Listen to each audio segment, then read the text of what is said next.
So welcome. My name is Randall Hansen. I'm interim director of the school, and I've just confused the nationality of one of our distinguished guests, asking an Australian if he was not, in fact, British. So my assumption is, reaching the low point of the morning, it can only be up from here. Before we begin, though, I would like to acknowledge that the land in which we are working today is traditional First Nations land. We acknowledge the history of our interaction with Aboriginal peoples in this country, and we're very grateful for the use of their land. Now, good morning to all of you and welcome, and an especially warm welcome to our distinguished guest and speaker, Mr. Angel Gurría, Secretary-General of the Organization for Economic Cooperation and Development, about whom I'll say more in a minute. We're very, very honored to have you here, Secretary General.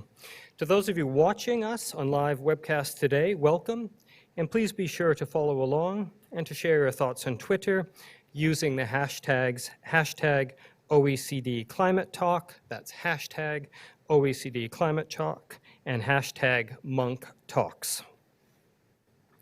Now, as I said, my name is Randall Hansen. I'm interim director here at the school, and we've all come here this morning because we know that it is time to accelerate action on the challenges facing our climate. It is time to move beyond the platitudes, to build a deeper understanding of what urgently needs to be done, why, and what's getting in the way of progress. Now, I want to be clear that I am personally no expert on this topic, and so I'm very pleased to be joined today by my colleagues, Stephen Bernstein and Matthew Hoffman, co-directors of the Monk School's Environmental Governance Lab, and John Robinson, who is the University of Toronto's first presidential advisor on environment, climate change, and sustainability, and a professor here at the Monk School and the School of Environment. Now, I want to give you just a brief sense of the work that they're doing. The Environmental Governance Lab is exploring how to define and measure accountability for action on climate change. We all know that this is a highly complex issue that spans jurisdictions with widely different contexts, challenges, and agendas, and that it cannot be effectively addressed without international collaboration. The question they're working on is this: how can world leaders be held to account for their commitments? Closer to home, in terms of research, John's doing some fascinating work on transforming this campus into a living sustainability lab and turning the University of Toronto into an agent of change, and doing so in partnership with private, public, and civil society players. He's also looking at how sustainability themes are reflected in curricula, from medieval literature to science to contemporary public policy. Now, we don't have time to go into details of all the fascinating work being done here at the Monk School on sustainability, but if you're interested, I'm sure all three professors would love to chat with you at the reception. Now, as I said, this is not my area of expertise. My main interest is migration, why and how people leave their country and the effect that has on them, on the countries of origin, and on the countries to which they migrate. And as part of that, I've extensively studied the effect of climate change, the effect of war on refugee populations. And given the extraordinary number of extreme weather events we've witnessed this year and the terrible human impact, all of us are looking at the effect of climate change on population movements, on how institutions cope with them. Now, we hear a lot these days about the science of climate change. Indeed, everyone on Twitter seems to be an expert. We hear from the believers, we hear from the deniers. A hallmark of the Monk School is our recognition that climate change, like any other complex global affairs topic, is not just about science. It is multi-dimensional. It demands an understanding of the economics, the politics, the policies of human behavior, and of human health. And we're very honored today to have a highly distinguished guest speak to us all of that. We're here to welcome a speaker who is both passionate about building global momentum on addressing climate change and uniquely placed to share insights on what needs to be done. Since 2006, Angel Gurría has led the OECD's commitment to bettering lives and overcoming economic challenges. His academic credentials include a BA in economics from UNAM in his home country, Mexico, an MA from the University of Leeds in the United Kingdom, and no fewer than 6 honorary degrees from around the world. He's put his learning into practice, successfully steering Mexico's economy through the 1990s as Minister of Foreign Affairs and Minister of Finance and Public Credit. And I'm old enough to remember how challenging the 1990s were for Mexico. Under his watch, OECD membership has broadened, and now it has stronger links with key developing economies. He is engaged with international organizations such as the G7, the G20, and APEC on agendas ranging from international tax and anti-corruption to the Paris Agreement on climate change and the adoption of the Sustainable Development Goals. Now, the Secretary General has kindly agreed to take part in a more free-flowing discussion after his formal remarks, so please jot down your comments and questions and hang on to them for later. If you're here in the room, we'll invite you to come to a standing mic at the front and to pose your questions. And again, if you're watching this via live stream, the hashtags are hashtag OECD Climate Talk and hashtag Monk Talks. Secretary General, the floor is yours. Well, dear friends, Director Hansen, and I'd like to also acknowledge the presence of the Ambassador of Mexico to Canada, Dionisio Perez Jacome, formerly Ambassador of Mexico to the OECD, and also the Consul General here in Toronto of Mexico, Mr. Porfirio Muñoz Ledo, who also served as ambassador to UNESCO in Paris. So all of us part of the usual suspects there in the capital of France. It's a privilege to address one of the world's leading universities, and I'd like to thank my colleagues, the Director of the Environment, Mr. Cox, and where is Robin, someplace there, and Catherine, the team OECD, now this is a small team OECD that have been helping to put this together, but also my participation at the Toronto Forum of the Americas that is going on now. Now, the Munk School of Global Affairs shares a commitment with my own organization, the OECD, a commitment to improving the world's public policies and the world's governance. I want to focus on the urgent and systemic issue of climate change, which is challenging the very foundations of our fossil fuel entangled global economy. Despite an apparent plateau in energy-related emissions in the last 3 years, estimated by the International Energy Agency, it looked like it was, tapering off and going well. In fact, the World Meteorological Organization 2 days ago announced that atmospheric carbon dioxide concentrations continue to rise rapidly. That is, the accumulated stock of pollution that is there.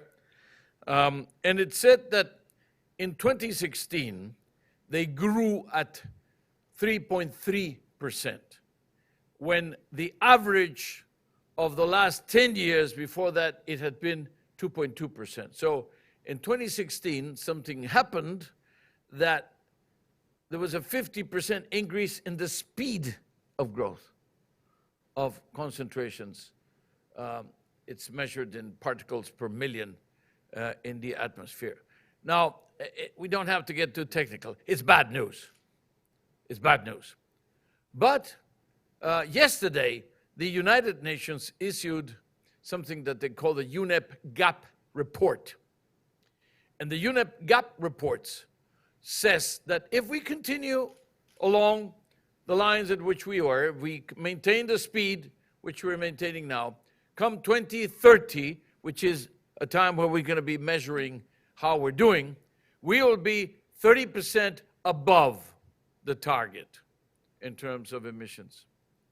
So, two very timely and very useful for us when we're talking about this today, indicators by two independent international organizations which are adding to the OECD's call for urgency, maybe even emergency, in terms of saying, let's get on with it, because we are falling short. So this is why I am calling my speech of today Time for Implementation. I give one of these lectures every year. 2 years ago, it was about zero net emissions in the second half of the century. Last year, it was about zero coal. And this year, we're saying, let's get on with it. Because in 2015, there was a wonderful thing that happened, which is we agreed on these targets, and we'll see targets that even those targets, even the most ambitious targets that we fixed in Paris, are still not good enough, are still not ambitious enough. Now, powerful interests continue to resist this transition towards a low emissions economy. Yet the old model is dying and has no long-term future, but it takes a long time to die. It refuses to go away, fast, and it kind of hangs on. There are too many interests that are hanging on to this. Now is the time to accelerate our efforts. The evidence shows that we should. Our response today will define our collective future for generations to come. Now, Prime Minister Trudeau's election in 2015 and his progressive climate agenda was part of political sea change that contributed to the success of COP21 in Paris. In her recent interview with the Financial Times, Environment Minister McKenna demonstrated a commitment to tackling climate change and a keen awareness of the transitional challenges that Canada faces, as well as of the economic opportunities for jobs and growth that investment in clean technology will create. That's besides having a very handsome uniform as the, the green-caped crusader for climate change or something like that, together with Clark Kent. You're a very handsome Prime Minister. Now, the OECD has just completed an environmental performance review of Canada. Actually, Tony, you're going to come here in a couple of weeks, 2 or 3 weeks' time, to present it, to roll it out. This will be, it's ready, and we're just waiting for the right moment when the authorities will be available. Canada certainly faces major challenges in overcoming its own carbon entanglement. It is the 4th largest emitter of greenhouse gases in the OECD, with continuously rising fossil fuel use for transport and through the development of oil sands. Now, we've seen progress. 4 provinces have already implemented a carbon pricing mechanism, and the new pan-Canadian framework on clean growth and climate change includes a Canada-wide carbon pricing by 2018. However, as we have seen, there is no cause for complacency. Emissions show no clear sign of falling yet. The Canadian Environment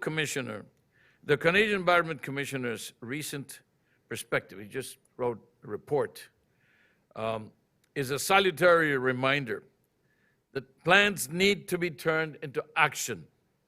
And action needs to be accelerated and amplified, not just in Canada, but globally. Now, we just wrote a report called Investing in Climate, Investing in Growth. Out there is the full report, the synthesis, and for the very, very busy one-pager, you know, it's got everything here. Actually, there's another one, there's a little other pager that has some of the charts and the numbers, et cetera, et cetera. But I like to tell you that that one was asked by Angela Merkel in the presidency of the G20. And we delivered it to her in Berlin. And then she said, take a bunch of copies to Taormina because we were going to have the G7 summit. So we took a bunch of copies to Taormina, and she was out there giving it to everybody.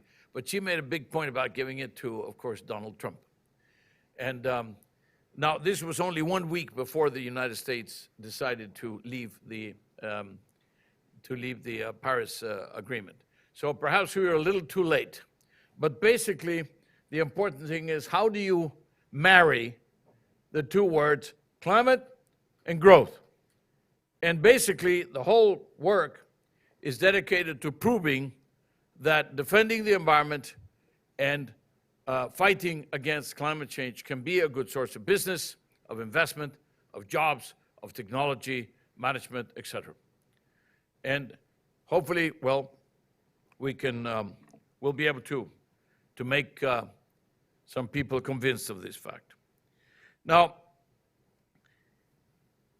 this report says that countries can achieve strong and inclusive economic growth while reorienting their economies towards development pathways with low greenhouse gas emissions and high resilience to the effects of climate change. Now, this sounds like a kind of a nice statement, you know, but it has one word that is very important. That is the word inclusive. The inclusive part of this statement is not an optional extra, is not a desirable. It is essential, both nationally and internationally. Canada's commitment to work with Indigenous communities is a promising example of how governments can support some of the communities that are more vulnerable. Now, a few months ago, actually after my second climate speech, a well-known Canadian, you know, the British, must be something happening there because they have this penchant for, you know, they took away your director here, the rector, Mr. Toop, is now running Cambridge, and after 800 years, they never had anybody except the British, and now it's, and of course the Bank of England is being run by a Canadian, so they come back for the colonies in order to give people. But he said something, he said, we are imposing costs on future generations because of the short-term horizons. He actually said the tragedy of the short-term horizons. And he meant, of course, that the short term is what is driving the decisions that we take in government and in business. Now, as chair of the Financial Stability Board, he established an industry-led task force, actually led by Michael Bloomberg, that calls for voluntary climate-related financial disclosures to help investors, lenders, and insurance underwriters better evaluate and better price the climate risk. It now needs to be acted on by businesses, governments, and regulators as a matter of urgency. However, there are other equally fundamental barriers to overcome when we're talking about climate change. And this is what might be termed the tragedy of the national horizons, not just of the term horizons. This tragedy of national horizons is an insistence on fashioning policies designed to address climate change primarily, if not exclusively, from a national perspective. Yet greenhouse gases emitted anywhere in the world have impacts globally. Emissions don't know about borders. They haven't been told. Narrow national agendas are fundamentally inadequate to deal with global climate disruption. Economically efficient action on climate requires countries to set their emission reduction efforts based on the marginal benefits of avoided climate damages globally, the so-called social cost of carbon, which has been calculated roughly, at least today, Anthony, at about $30 per avoided ton of CO2 equivalent. $30. Now, we're going to be talking about why the $30 number is important. The United States Environmental Protection Agency, however, is now proposing a far smaller, purely national measure of climate damages as a basis for its decisions, a narrower base. The rollback of environmental legislation risks reversing many years of progress on curbing damaging air pollution as well as climate change. And inevitably, it is further entrenching unsustainable economic activity. It is, again, prolonging the life of something which eventually we know is going to die, but it's making it costlier. The key to future prosperity lies in new technologies and new business models and in new approaches to regulations when it comes to climate change, not in going back to the old ones. Now, the tragedy of the time horizon and the tragedy of the national horizon turn out to be mutually reinforcing. Short-termism and a narrow focus on national interest undermine effective action on emissions, and they limit the provision of resources to help the poorest and the most vulnerable to cope with the climate impacts we already face, and which, as we have seen, are becoming increasingly severe. We're in a race against time. Without vision, without ambition, without a sense of mission and resolve, more countries may yet retreat further into their national bunkers. The outcome would be a downward spiral of increasing human, fiscal, financial, and environmental insecurity. We would all suffer in such a bleak scenario. A far more positive future still lies within our grasp to get out of this scenario now, which is leading us in the wrong path. This very, or at least more positive future is within our means. We have the capacity, we have the means, the ingenuity to make a decisive transition to an inclusive, low emissions, climate resilient development pathway that benefits developed and developing countries alike.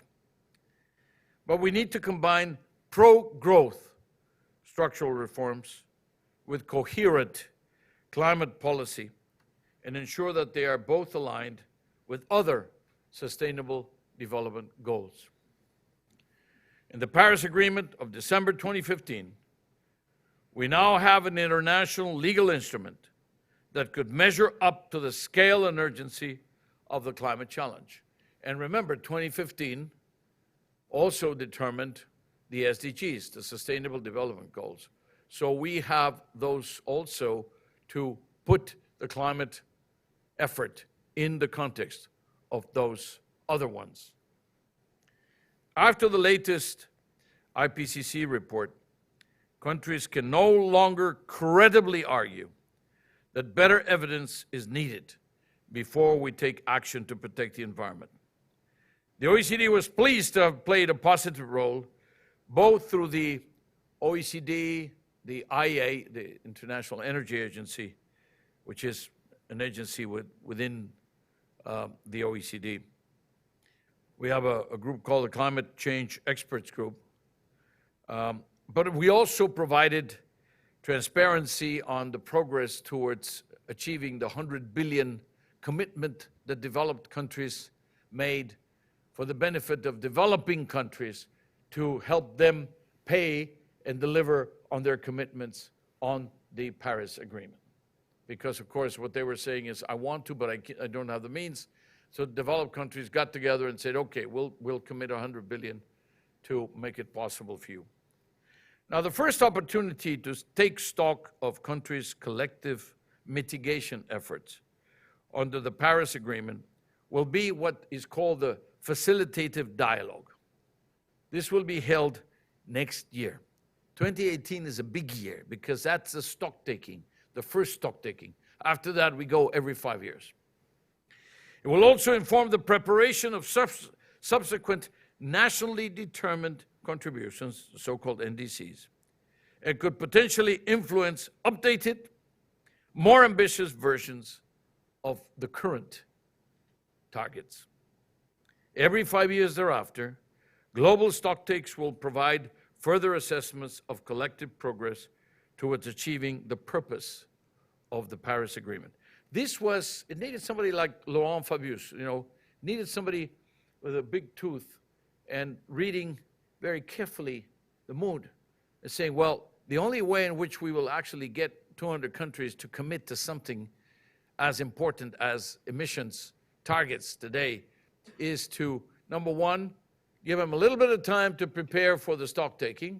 So this was 2015, and say we'll take stock on 2018, and then every 5 years, see whether we're going in the right direction, we're too slow, we're too fast, who is making more progress, and do a little bit of a ranking and a little bit of naming and shaming, but basically allow for an adjustment of the targets themselves, rather than saying from here to 2050 I will do this. First of all, because it's very difficult, practically impossible, but at the same time, because it allows countries to change course. They change governments on average every 4 years, Obviously, this is for a lifetime. So you need to have the possibility of changing course over the life of the agreement. Now, as transparency, trust, and confidence builds, the intention and hope is that countries will be more ambitious in the emissions reduction contributions they offer in each successive round of these 5-year resetting of the NDCs. As we argued in this investing in climate, investing in growth work, current economic conditions in many countries provide a window of opportunity to boost growth, to boost investment that will drive the transition to a prosperous and inclusive, low emissions, and a resilient future. Ambitious climate policy is simply good public policy. I say that in this place, that is talking about global affairs and public affairs. I say that, therefore, with great respect and circumspection. But the question is, we have to make it stick, that it's good business to protect the environment, but also that it's good public policy to protect the environment. We have to assimilate these rather exceptional decisions that we committed to take in the protection of the climate to the day-to-day decisions that we take. This is the only way in which they will stop being exceptional, that will be part of our lives, and in which our awareness will grow so that we can actually deliver on the targets. Now, we're already seeing some progress. The agreement entered into force ahead of the 22nd Conference of the Parties in Marrakesh, only less than a year after its negotiation. That was unprecedented. You you had a bunch of global leaders in a hurry. And the IEA reported that in 2016, energy-related carbon dioxide emissions were flat for a third year in a row. This is the part where we were feeling comfortable, and now the International Meteorological Organization is saying, don't feel so comfortable. It's actually not happening. And then now confirming by the UN GAP report. President Macron's called in the summit in Hamburg, in the G20s, we were talking about what language we could use for the G20 communique of the leaders. And of course, there was a usual tug of war now with the US about what we could use in the language on climate change. And President Macron, among other things, then decided that he would call a leaders' meeting on the 12th of December. That's in a month's time. That's the second anniversary of the Paris Agreement. It's an important part of the French government's efforts to make the agreement irreversible. I hope that the US government might find it possible to reconsider its decision to leave the agreement, and perhaps as we go along, as they assimilate this information, you know, that is good for business, good for jobs, good for investment, etc., good for technology, perhaps maybe they can take another look at their decision. Now, the success of the Paris Agreement is based on a national pledge and a review mechanism. So, national pledge and a review. National pledge, review. But it's underpinned by a collective transparency and review. So the question is, every country does that, and then you have the overall, you say, how are we doing collectively? This risks giving primacy to the national horizon if the transparency and review mechanisms, the collective part, are not very effective. So we really have to make a big effort that this works better. Short-term national self-interest needs to be confronted with both the urgency and the severity of the challenge and the inadequacy of the response so far. The various authors of the Paris Agreement, of course, were not blind to this. This is why the agreement created this transparency and review framework. It allows countries to increase the level of ambitions over time, while assuming that other countries are also doing their fair share. This is also because you say, well, what if the next guy doesn't move? You know, and I'm committing here, and I'm going to put my industries at a disadvantage, quote unquote, you know, and well, so this also allows you to see how the other guys are behaving. And that also politically gave, you know, in many of the explanations that our countries were giving to their parliaments to get approval and ratification, we're saying, but we'll have a chance. We'll have a chance. And of course, if everybody is being disorderly on not delivering, et cetera, we're not gonna put our industry at a disadvantage. We can even pull out, and we can check that every 5 years. So I think that gave confidence to the parliamentarians to ratify very fast. The dual tragedies of national and time horizons mean that we are starting this journey from a low level of ambition. In particular, they have led to 3 key challenges that countries must address both individually and as part of the Paris Agreement's transparency and review provisions. What are they? First, there is today a serious shortfall in the aggregate level of pledged emissions reductions. That is, the ambition with which we left the station is not enough to get to our final destination. We don't have enough, you know, gasoline in the tank. We're currently heading for an end of the century average increase in the global surface temperature of around 3 degrees, maybe a little higher.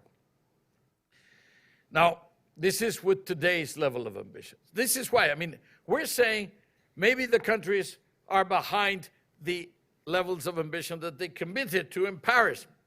But if we start by saying Paris is not good enough, the idea is this is a mechanism of slowly rapprochement to the targets, is what is going to make it happen. Then you realize that, well, we are twice behind. One, from the design originally, and second, because they're not even delivering on that. Second, even the well below, and I quote, well below 2 degrees centigrade goal is probably insufficient to avoid major climate impacts. Extreme weather events will become more extreme, more frequent, especially those related to extreme heat. Floods, droughts, and wildfires are projected to increase, and coastal flooding will be exacerbated both by population growth and the inevitable rise in sea level. The world has shown that we are ready to cooperate after major disasters. But we also need to be ready to cooperate more forcefully to reduce climate risks before they actually materialize. This is like medicine. You spend $1 in prevention and you save $6 to $10 in the cost of cure. The same thing happens with climate. We spend money in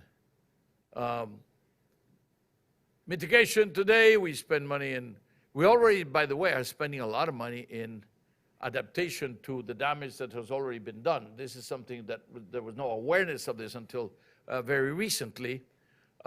Everybody's trying to stop the future, but they were not aware of the damage that already had been done and that we have to, if possible, turn back. Third, the NDCs, this national determined commitments, they result in different marginal costs of mitigation across countries. The economic efficiency of the Paris Agreement could be significantly improved if the international community could establish a process of convergence of carbon prices across countries. That would halve the cost of achieving the stated targets. Now, what do I mean? I mean, very scientifically and economically very precise, put a big fat tax on carbon. Okay? Simple. Big fat tax on carbon. And that means, look at the examples. The Swedish have more than 100 euros on avoided ton. And in some countries, we were still subsidizing the thing. We're all over the place. So just converging. The Europeans have tried 4 times to get something called the ETS, the emissions trading scheme, and they still cannot get to double digits in terms of their numbers. Put a big fat tax. Why don't they do it? Because politicians don't like the word tax. They think it's a 4-letter word. So they go to these ETSs, which don't work, and which give them, either because the economy didn't grow as fast or because they emitted too many permits or whatever. Just put a big fat price, which is a big fat tax on carbon, and that could accelerate the process considerably. Countries also need to align their short-term NDCs with the transformational national emissions pathways required by 2050 and beyond. Many countries have not yet set a long-term emissions goal. There's clearly a risk that some of the MDCs may therefore encourage investments that lock countries into a high level of future emissions. Now, why is this? Because if you take the wrong technological choice today, it's going to be there in 50 years. it's going to be there at least for a whole generation. And that is scary because you cannot change course so fast unless you are willing to strand those same assets later on. But are we going to be willing to strand those assets later on? Now, the IEA recently estimated that over $300 billion of coal power generation assets were at stake or were at risk of being stranded by 2030. This is in a scenario with about 2/3 chance of keeping global warming below the 2 degrees. 300 billion that are not going to see the light of the day or should not see the light of the day, mostly coal. China has already significantly reduced its plans to build new coal-fired power plants, but much more remains in the pipeline, both in China and globally. Almost 150 gigas of coal power generation are currently under construction in China only. That is the equivalent to the whole power capacity in operation in Canada today. This is just what is in the pipeline in China. So what we're talking about is coal and carbon debt. No way. You know, it's alive and kicking. Now, the question with China, the numbers are always so big. Say, which is the place where nuclear has more projects being put together? It's China. Where is a place where alternative sources are more advanced? It's in China. Where is, of course, where traditional combined cycle is in China. So, but that includes also coal, which is something they've already reduced the number of coal-fired plants, but they haven't given up. A handful of far-sighted countries have formulated strategies for 2050. However, that is not to say that even countries and regions with such long-term pathways should not go faster or further. Achieving the scale and pace of reductions required to meet the Paris temperature goal will not be possible unless all large emitting countries step up their efforts. In the words of Ralph Waldo Emerson, when skating over thin ice, our safety is our speed. So this is a practical recommendation about how to get there without sinking in the middle. The transparency and review provisions of the Paris Agreement aim to tackle what I call the tragedy of the national horizons, at least in part and over time, but the challenge is too urgent to wait.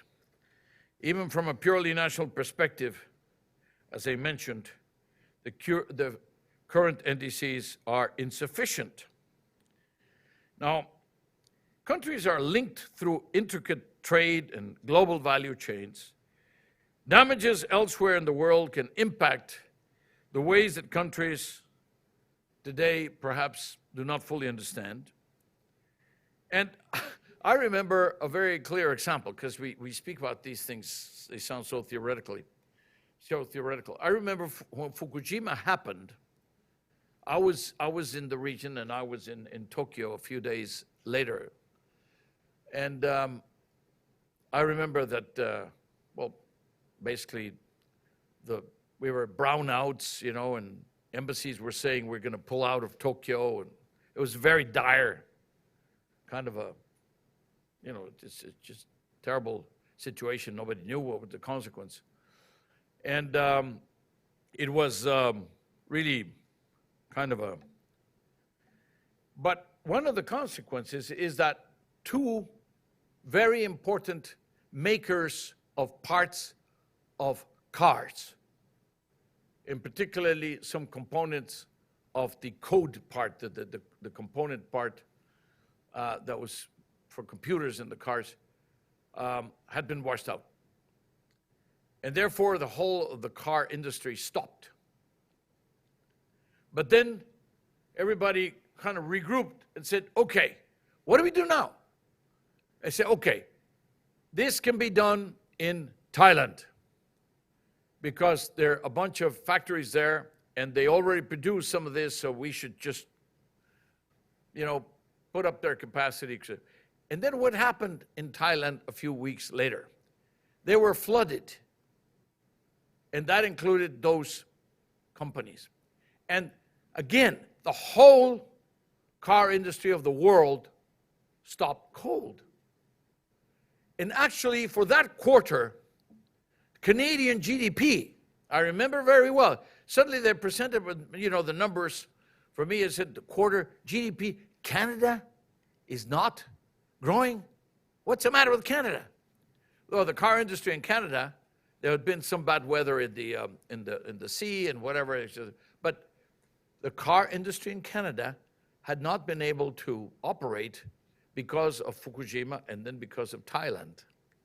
That was a very dramatic example of how these things happen and these interlinkages.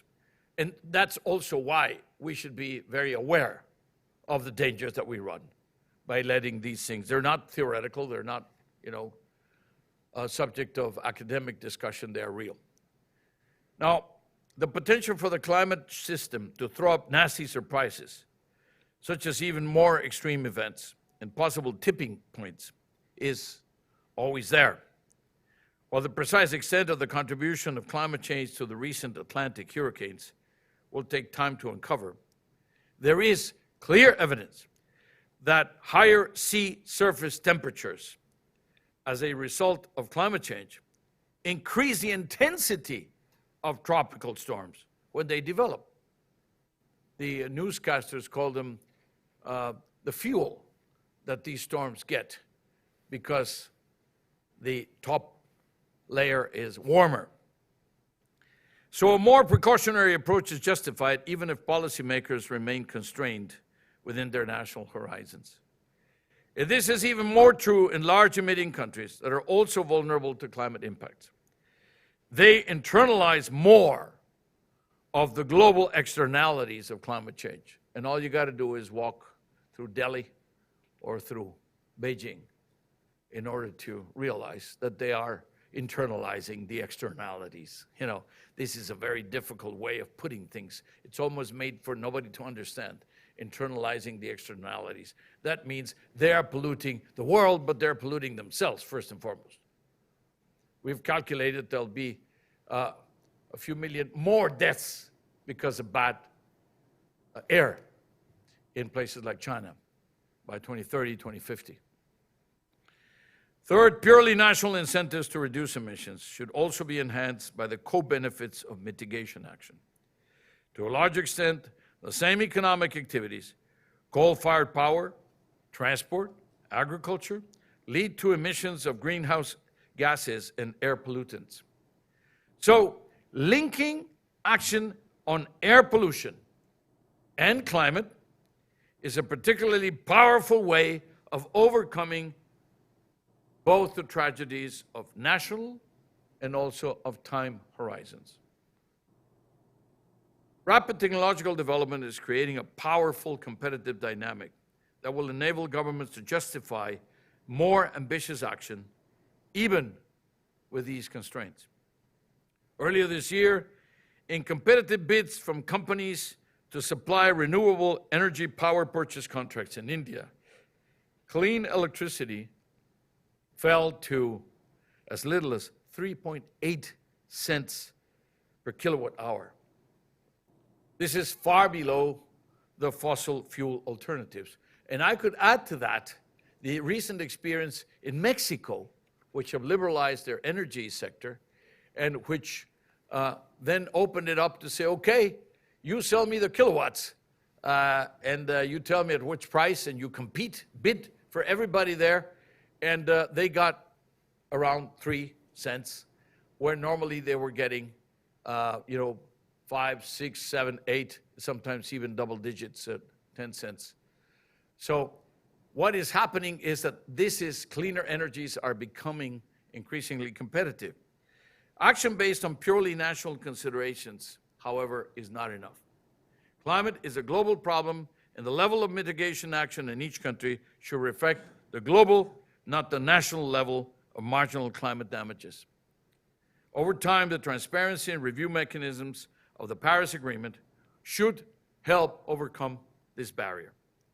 In the meantime, non-state actors also have a vital role to play in helping national governments overcome the barriers to more ambitious and urgent action.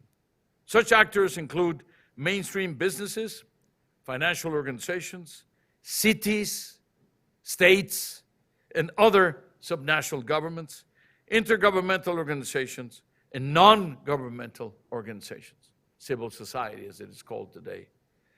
All have interests that cannot be contained within the national horizons, which are typically defined by governments.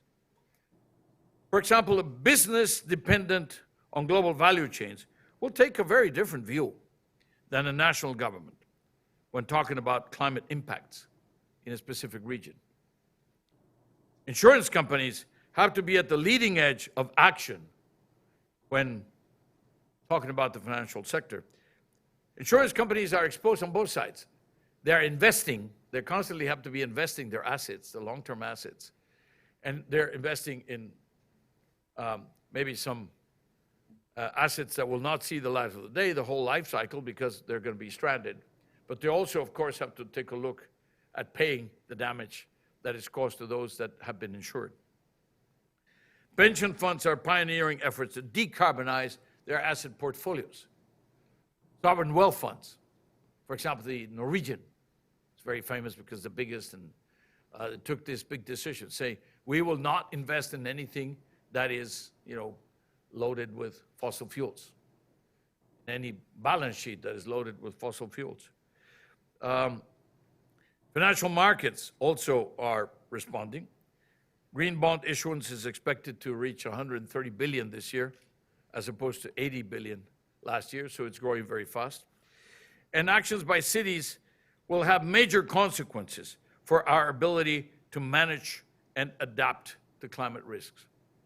Paris recently announced a plan to banish all diesel and petrol cars from the city center by 2030. Now, international organizations have a critical role to play. The multilateral development banks, the World Bank, the Inter-American Development Bank, the African Development Bank, the Asian Development Bank, the Islamic Development Bank, will be critical in efforts to mobilize the trillions of dollars needed for the transition. The robust economic and policy analysis and the platforms for knowledge exchange and mutual learning between countries that the OECD provides will be vital as we move through this transformation. And national governments clearly remain pivotal. The ability and effectiveness of initiatives at regional, city, business, and NGO levels still depend on the framework and the context provided by national legislation and action. This can either facilitate efforts or it can block them.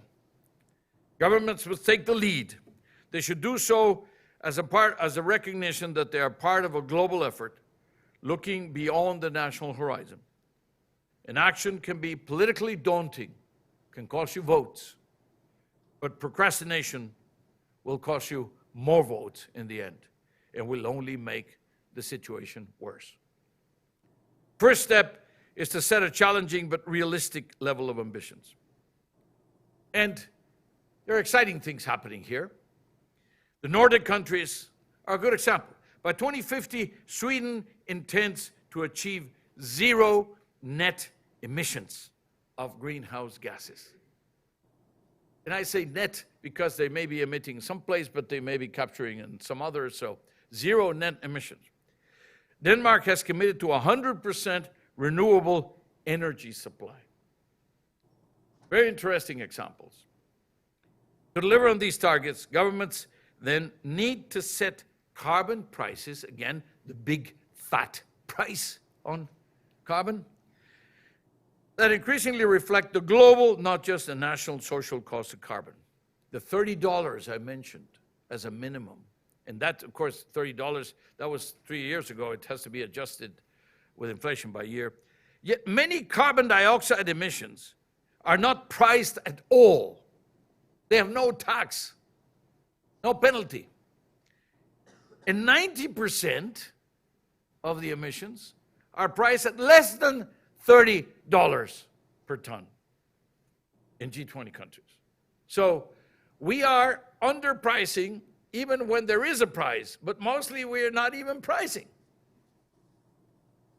So we're not doing what we have committed to do. We're not setting the fundamental element of the whole of the edifice that will make it possible to reduce the emissions, which is that price on the enemy. You know, the emissions. So again, the big fat price is in order to set the building blocks. Nothing can be built around it, because then you will not have a reference price for alternative energies, for example. Now, governments must also reform and phase out fossil fuel subsidies. I said in some countries it's 100 euros per avoided ton. Some countries we're still making it easy and making it cheap to use fossil fuels.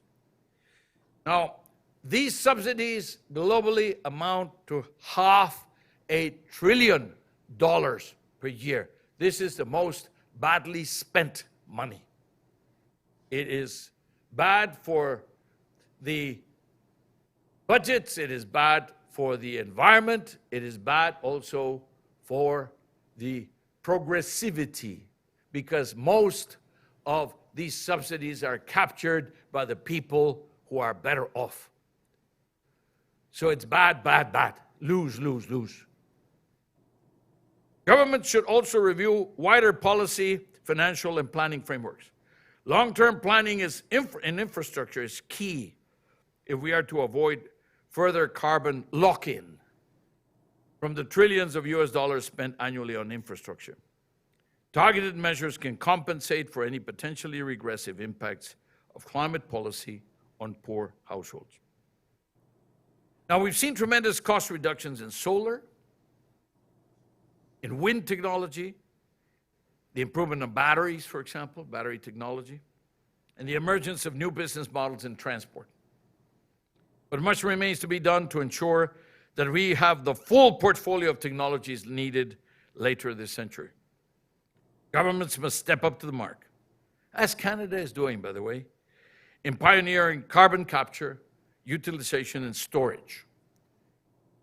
You're hosting 2 large-scale facilities in Saskatchewan and in Alberta, the CCS technology. Now, technology is also changing our values in communities. Nations are, in the often quoted words of Benedict Anderson, imagined communities. But while we may be citizens of one or perhaps more countries, we are increasingly globally connected. In other words, we are reimagining our identities. Challenges such as climate change remind us that we are inhabitants in the last count of the one and only single planet that we have, and that this demands that we go beyond our national horizons and beyond our term horizons. So, dear friends, Monsieur le Directeur, vested interest will continue to resist, but societal and technological transformation is now irreversible. The only question is whether the transition will happen quickly enough. Such transition should be a just transition, nationally and internationally. Stranded communities are more important than stranded assets, and the risk of both increases if action is delayed. Action on issues such as local air pollution will help align short-term national incentives with climate action over the next decade or two. And advancing technology will continue to enable and drive the transformation. But the pace and scale required to meet the Paris goals cannot be achieved without the positive feedback between strong government policies and the transformative potential on non-state actors. Developed countries also have to ensure that developing countries have access to the financial, technological, and other support needed for them to scale up their own actions. The vast majority of governments are now committed to both an ambitious global temperature goal and national action to limit emissions. The Paris Agreement provides new hope that the tragedies of both time and national horizons can be overcome. The agreement provides the necessary dynamism to ensure that the ambition of action increases over time. So now is the time for governments, above all governments, but also cities, businesses, ordinary citizens, to accelerate and scale up the efforts. Our response will define our collective future, as I said before, for generations to come. Thank you very much.